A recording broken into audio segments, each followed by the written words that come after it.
Suppose you have a bulb which requires 100 volt to power up. And let's say somewhere far away from your city, there's a power station which generates exactly that, 100 volts. Then we might think, let's just connect them with cables and we'll get what we want, right? But that's not what we do in real life. Instead, at the power station, we use a transformer and step up that voltage, let's say by 10 times to make it 1000 volt.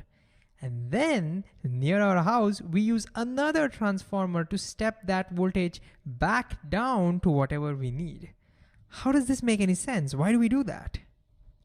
Well, transmission line wires, which are so many kilometers long, have considerable resistances which you cannot neglect. And you might know that current flowing through a resistance heats up, causing power loss. But wait a second, how does using transformers help in reducing the power loss? That's exactly what we'll explore in this video. I want to actually show you what happens to the currents when the voltage gets stepped up or stepped down. And once we get that, we'll come back over here towards the end of the video and answer our question. So, since the current everywhere finally depends upon the bulb that we're attaching over here, let's start by analyzing the current in this circuit. Before we look at the currents, a quick recap. What decides the voltages? We've seen in a previous video that the voltage over here and here purely depends upon the number of turns. So in this example, we are assuming the turns over here is 10 times less than the number of turns over here. And as a result, the voltage over here will be 10 times less than the voltage over here. So this is a step down transformer. Now, if that is not clear or you need a refresher on that, feel free to go back and check our video on Introduction to Transformers. Anyways, now let's think about the currents. For example, if you look at this circuit, how much current do you think will flow over here? Well, that completely depends upon the resistance of the bulb, right? I know the voltage, so I need the resistance. To keep things simple, let's say the resistance over here was 100 ohms. Then from Ohm's law, the current would be 100 divided by 100. That's going to be 1 ampere. So there'll be a 1 amp current flowing. It's an alternating current flowing over here. But now the question that I want to ask you is, how much current do you think will flow here? Now that's an interesting question, because this is a different circuit altogether.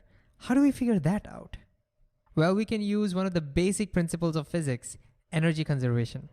We can say that, look, in a transformer, there is energy, electrical energy being transferred from here to here. So whatever energy is lost by the charges in this circuit must be exactly gained by the charges in this circuit, if this is an ideal transformer where there is no energy loss.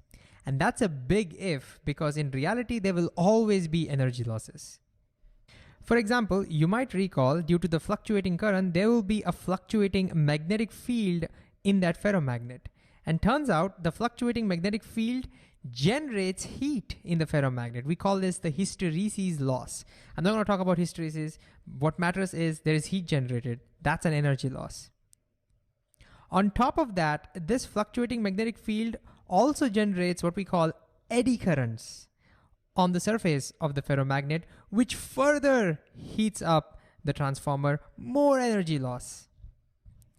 And not to mention, we assumed all the flux generated over here links over here, which is not true. Turns out in general, there will be some flux leakage, meaning more energy loss. So you get the point. No transformer is 100% efficient. But let's forget about all of that. Not for your exams, but as of now, forget about all of that. And let's assume that this is a 100% efficient, perfect transformer. Then energy is conserved.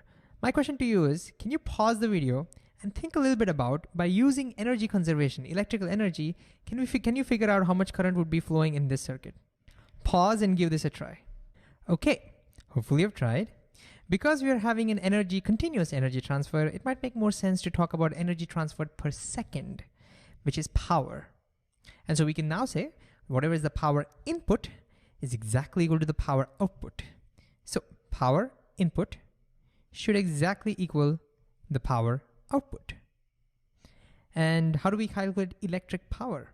We calculate that as the product of voltage and current. So the input power would be the input voltage.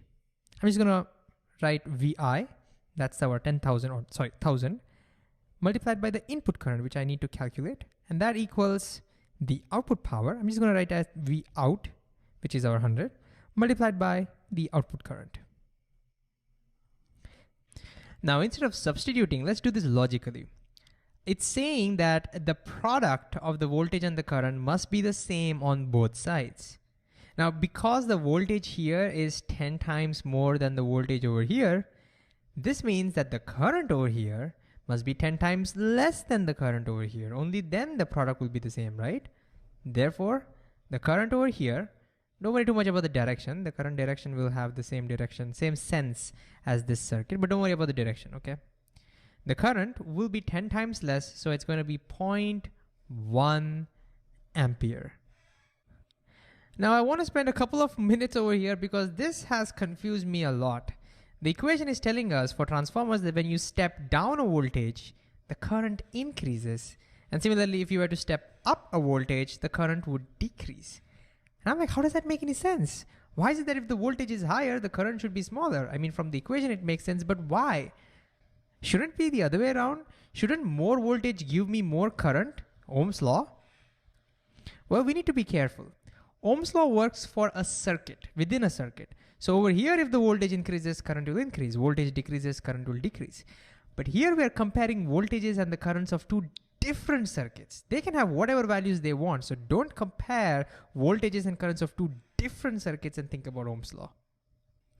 Okay, but still, this equation did not make much intuitive, logical sense to me, and I struggled with this for years. But I think finally I have a decent explanation to understand why in a transformer, if you have more voltage, you'll end up with less current.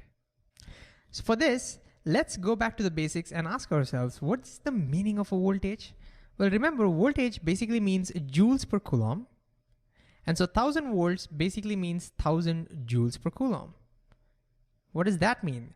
That means that if there was a coulomb of charge that moved from here to here, then it would lose 1000 joules of energy to transfer that to the blue circuit. So let's say here is the coulomb of charge and this cloud represents 1000 joules. When it moves down, it would lose that 1000 joules to the blue circuit. Okay, and on the other side, we have 100 volts.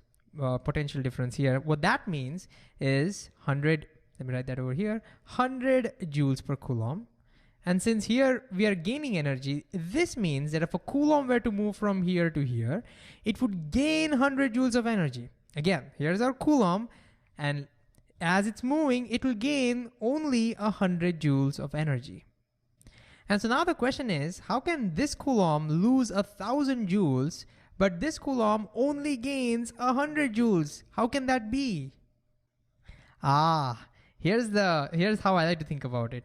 This coulomb talks to this coulomb and says, hey, because you're giving me a lot of energy and I can't take all of that in one go, maybe I'll take multiple rounds. Maybe I'll just take 10 rounds and in each round I will take only 100 joules. And that's what it does. And that's why the coulomb over here has to travel 10 times faster than the coulomb over here.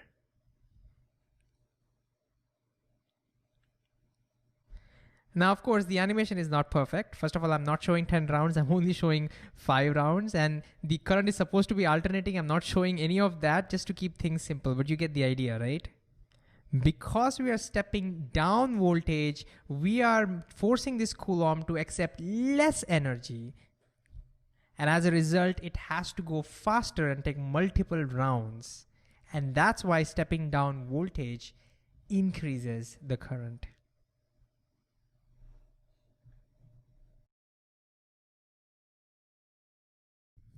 And of course, something similar is happening near the power station side as well. Because we are stepping up the voltage, this time it's the coulomb that is receiving the energy that is traveling slower because it is receiving way more energy than the coulomb over here can give. And so stepping up the voltage has to decrease the current.